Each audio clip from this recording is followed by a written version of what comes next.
I thought I needed new glasses because I couldn't see myself clearly. Turns out my eyes weren't the problem. It's really hard for people to see themselves the same way that other people see them. And our friends and our family become a mirror into who we really are and the way that they see us. So I want to tell a story about someone who saw things in me that I didn't see until very recently. As you might recall, straight out of high school, I took a job as a logistics team lead at Target. And one of the people on my team, his name was Rob, ended up being a very good friend of mine. Now, because we worked overnight and the store wasn't open, we often would play music over the PA system so that we would have something to keep us moving and awake while we were doing all the heavy lifting. And one day I remember being in the office, where the PA system, the music was playing, and a song came on and it was my jam. And I don't remember what it was, but it does not matter because I was having a good time singing karaoke like I was in the car on my way to some fancy vacation. And I was going about my day. And a little while later, Rob came in and said, I heard you singing over the speaker. And of course, the natural human reaction is a face redder than a freshly cooked lobster and that like sweaty feeling that you get when you're super embarrassed. But what he said was, you have a nice voice. Have you ever written any music or, do you sing? And I had to stop for a minute because that wasn't what I was expecting. But the answer was simple. I came from a very musical family. My dad had a band and played at weddings. My mom played piano. My brother, sister, and I all took band and, sing and all that kind of stuff. So music was always part of my childhood and my adulthood. And in fact, I had written songs. They never got sung for anybody, but I had. So what happened was Rob and I ended up kind of forming a partnership a little bit. He was very talented musically. He could play so many different instruments. He could pluck tunes out of thin air. It was really astounding. It was impressive. And it was flattering that he thought I was somebody worthy to make music with him. But I realize now that it wasn't necessarily flattery or hyping me up. He honestly saw someone who had a voice and a sound that paired well with the music that he made. And so he made an offer and I took it. So Rob and I made music for many, many years. And there were a lot of kind of highs and lows, right? We would have days where we would sit down and we would be churning and burning, songs coming left and right, just in our moment. And then we would have days where it's like, for the life of me, I can't think of a chord. I can't think of a lyric. Nothing's working. So we had this system where when we kind of got stuck in a rut and we needed a break, we would go to Jimmy John's and we would get a sandwich, and it's freaky fast. And we would just kind of step outside of the creative process for a little while, fuel our bodies, and then come back to it. I don't know how other songwriter strategies are, but the way it worked for us is he would just start playing his guitar and I would kind of feel the music. And then I would just kind of let the words flow out of me. And it worked really well for us. In fact, it worked so well that a song that we wrote, I sang and he played at my wedding. So music was very, very important. And I'm really proud of the way that he saw me. And I'm thankful that throughout this becoming experience, I'm starting to see that person too. So we worked together. We started making music together. As you recall, if you've listened to the earlier episodes, I was let go from Target, but that didn't stop our creative endeavors. We stayed in touch. We continued to make music. And when we had a particularly good day, we would go to a restaurant called The Alibi, and it's in Troy, Michigan, and they have the best pizza. And I do mean the best pizza anywhere. They also have bread. And you might think, oh, what's so special about bread? I don't know what's in this bread, but it is like crack. It is so good. So when we had a really good day, we would go to Alibi and we would celebrate with pizza and bread, all the carbs, because that's my favorite. And it was special. It was special. And we talked about how, if we ever got to go out and play somewhere, we would name our band The Alibi in honor of this restaurant where we would go to celebrate a good day of creativity. And it was wonderful. And I loved every second of it. But Rob ended up moving to Nashville. He was chasing the dream. And in fact, he had come into his own even before I knew him. He had a corporate job like I recently did, and he chose to follow his true path, his creative path, his music. So he stepped away from the corporate world. He focused on his music. He had the job at Target because, you still have to have money for bills and insurance and all that kind of stuff. And eventually he got to a point where he moved to Nashville, and I was so happy for him. But our music creativity went through a lull because I was still in Michigan, and it's really hard to create music together when you're like 4 states apart. So that kind of put things on pause. And during that time, he did amazing things. He got to play at some of the most iconic places in Nashville, and it was what he wanted. And I was so happy for him. But because he wasn't here anymore, my view of myself started to kind of revert back to what it was before. You have to be responsible. You have to have a good job. You have to do these things. And that overwhelming excitement of being creative and making music started to quiet down.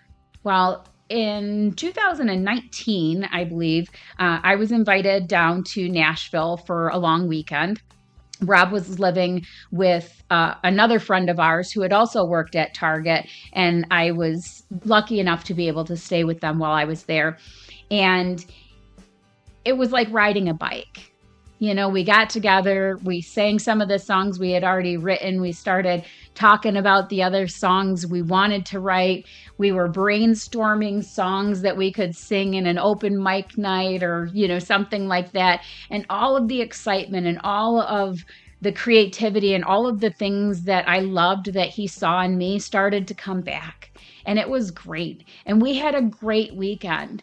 And I remember driving home, and it takes hours and hours to get home from Nashville. But the entire time I was just on this high, this creative, I'm feeling great, we're going to do this kind of momentum.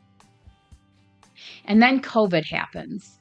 Now, it was hard enough trying to work together across, multiple state lines, but now a pandemic is making it even more difficult to collaborate and to work. And so I throw myself more into my work, my corporate job, my grown-up responsibilities, and I kind of let that little piece of me, the one that thought, hey, maybe we can make it in music one day, and she slowly just kind of got quiet and moved back to a dark corner of my heart. And that's where she stayed. And the hardest part is that I found out, I think it was last year probably, that Rob had passed away. Unexpected, in his own home. And it made me reflect back in an entirely different way and appreciate all of the things that he saw in me that I didn't see in myself until recently. The creative person that he saw, he would want me to keep going. And I know that. And it takes a long time to accept that. And I have a hard time knowing how much he influenced me and how much of my passion for being creative was fueled by his support. But now he's not here with me. And the only way I can continue down that path that he wanted to walk with me is to keep walking it, even though he's not walking beside me anymore. And I apologize for getting teared up, but I'm sure you understand. And as I mentioned before, I'm not perfect, so I will not be pretending like I didn't get all choked up talking about it. The point is, our friends, our family, our teachers, our coworkers, they are a mirror. They see us in a way that we can't see ourselves because so many people are so critical of themselves that they can't see what other people see. Like when you put on an outfit and you're like, oh man, I look terrible, but your partner or significant other says you look great. And it's hard because you're focusing on the flaws, on the wrinkles, on the, slip that's sticking out the bottom of your dress. And all your partner sees is the person that they love standing in front of them, ready to go out for a night on the town. And it's really difficult to practice kindness to ourselves to the point that we can start to see ourselves the way that other people see us. So Rob was my mirror for a long time. And I'll never forget him. And I will always be thankful that not only did he see something in me that made him want to be collaborative partners in a music situation, but he also knew that I was destined for other things. And I didn't know it. I spent 15 years in corporate America because I wasn't ready to see yet what he saw. And now that he's gone, I can finally see the way that he saw me. And I want to honor him by chasing that passion, chasing that creativity, and being the person that he always knew I could be, even when I couldn't see it in myself. So I know this has been a heavy episode, but it was really important that I kind of lay the groundwork a bit because a lot of where this show is going to go revolves around that brave moment of believing in the Amy that he saw and honoring him in a way that only I can do by continuing down the path of creativity and sharing my experiences with the world so that somebody else might be able to start seeing the best parts of themselves as well. Man, anyways, the music that you've heard, the soft melody that I have playing underneath each episode isn't random generic elevator music. It's a song that he sent to me and said, here's the music I came up with. Let's see if you can come up with some lyrics. And for whatever reason, I listened to it over and over and over again, and I loved the music, but the words just wouldn't come. And now I'm realizing it's because that was a song that was never meant to be written. It's one where the feeling was always there, but the words just weren't coming. And now the best thing about that song is that I can have it play as kind of the gentle supporting music of every episode of the show so that I keep him alive with me and you get to experience a part of Rob that a lot of people never got to know. And that's the beautiful music that he created. So it's not random elevator music. It's actually very special to me. And I hope that that underlying heartbeat gives you the same kind of comfort that it gives me. So let me just close with this. Maybe the truest version of us is the one that's reflected back by the people who love us, and the one we're finally learning to believe.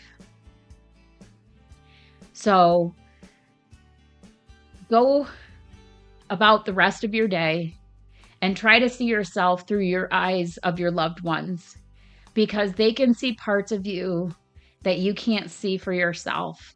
And it doesn't take a special pair of x-ray glasses. It just takes a moment of grounding and kindness and compassion. And it's very lovely to finally see yourself through someone else's eyes. So go about your day, be thankful for the ones that you have, carry the ones that are no longer with you in your heart throughout the day, and come back again for the next episode.